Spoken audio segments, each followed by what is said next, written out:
Evangelho de Lucas capítulo 11, versículos do 1 ao 54. E aconteceu que, estando ele a orar num certo lugar, quando acabou, lhe disse um dos seus discípulos: Senhor, ensina-nos a orar, como também João ensinou aos seus discípulos. E ele lhes disse: Quando orardes, dizei: Pai nosso, que estás nos céus, santificado seja o teu nome, venha o teu reino, seja feita a tua vontade, assim na terra, como no céu. Dá-nos cada dia o nosso pão cotidiano, e perdoa-nos os nossos pecados, pois também nós perdoamos a qualquer que nos deve, e não nos conduzas à tentação, mas livra-nos do mal.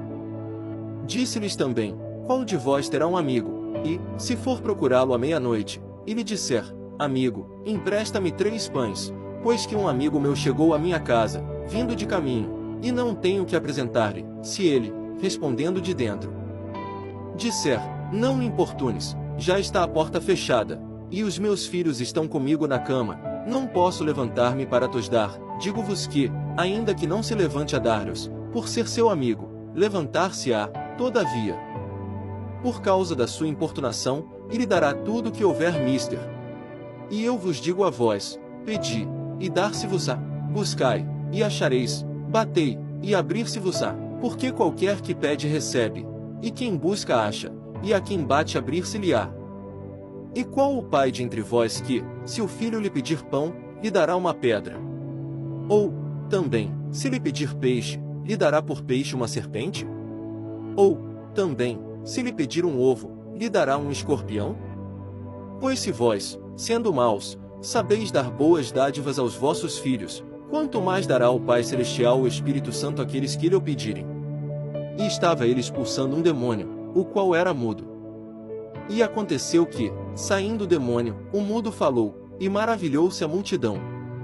Mas alguns deles diziam: Ele expulsa os demônios por Beelzebu, príncipe dos demônios. E outros, tentando, pediam-lhe um sinal do céu. Mas, conhecendo ele os seus pensamentos, disse-lhes: Todo reino, dividido contra si mesmo, será assolado, e uma casa, dividida contra a própria casa, cairá. E, se também Satanás está dividido contra si mesmo, como subsistirá o seu reino? Pois dizeis que eu expulso os demônios por Beelzebu. E, se eu expulso os demônios por Beelzebu, por que os expulsam vossos filhos? Eles, pois, serão os vossos juízes.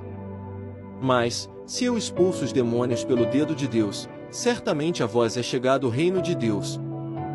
Quando o valente guarda, armado, a sua casa, em segurança está tudo quanto tem, mas, sobrevindo outro mais valente do que ele, e vencendo, tira-lhe toda a sua armadura em que confiava, e reparte os seus despojos. Quem não é comigo é contra mim, e quem comigo não ajunta, espalha.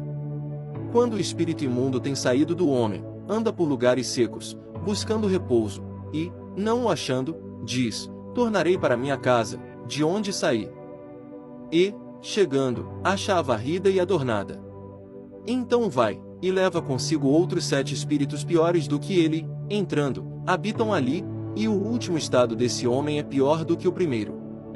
E aconteceu que, dizendo-lhe estas coisas, uma mulher dentre a multidão, levantando a voz, lhe disse: Bem-aventurado o ventre que te trouxe e os peitos em que mamaste. Mas ele disse: Antes bem-aventurados os que ouvem a palavra de Deus e aguardam. E, ajuntando-se a multidão, começou a dizer: Maligna é esta geração, ela pede um sinal, e não lhe será dado sinal, senão o sinal do profeta Jonas. Porquanto, assim como Jonas foi sinal para os ninivitas, assim o Filho do Homem o será também para esta geração.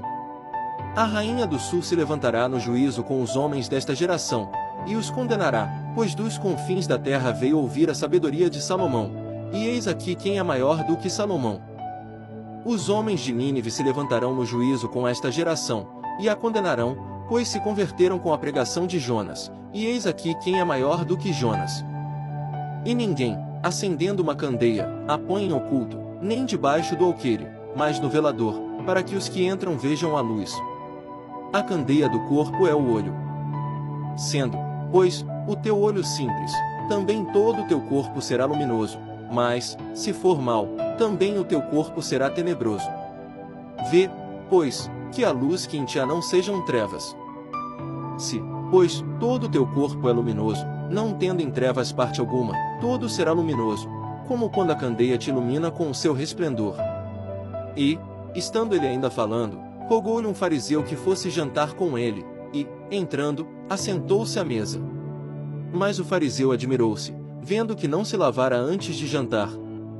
E o Senhor lhe disse: Agora vós, os fariseus, limpais o exterior do copo e do prato, mas o vosso interior está cheio de rapina e maldade. Loucos! Quem fez o exterior não fez também o interior? Antes dai esmola do que tiverdes, e eis que tudo vos será limpo. Mas ai de vós, fariseus, que dizimais a hortelã, e a arruda, e toda a hortaliça, e desprezais o juízo e o amor de Deus. Importava fazer estas coisas, e não deixar as outras. Ai de vós, fariseus, que amais os primeiros assentos nas sinagogas, e as saudações nas praças. Ai de vós, escribas e fariseus, hipócritas! Que sois como as sepulturas que não aparecem, e os homens que sobre elas andam não o sabem. E, respondendo um dos doutores da lei, disse-lhe: Mestre, quando dizes isso, também nos afrontas a nós. E ele lhe disse: Ai de vós também, doutores da lei, que carregais os homens com cargas difíceis de transportar, e vós mesmos nem ainda com um dos vossos dedos tocais essas cargas. Ai de vós que edificais os sepulcros dos profetas, e vossos pais os mataram. Bem testificais, pois, que consentis nas obras de vossos pais, porque eles os mataram, e vós edificais os seus sepulcros.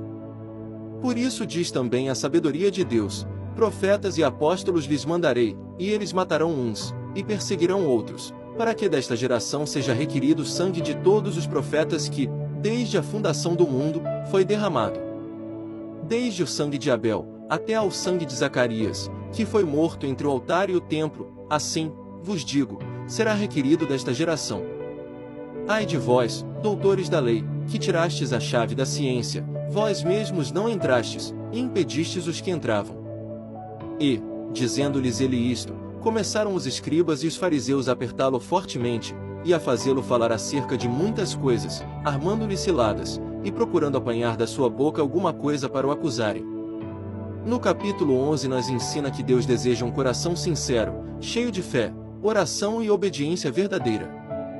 Se você gostou desse vídeo, deixe o seu like, comente e compartilhe para abençoar um amigo com essa mensagem, e se inscreva em nosso canal para não perder os próximos vídeos.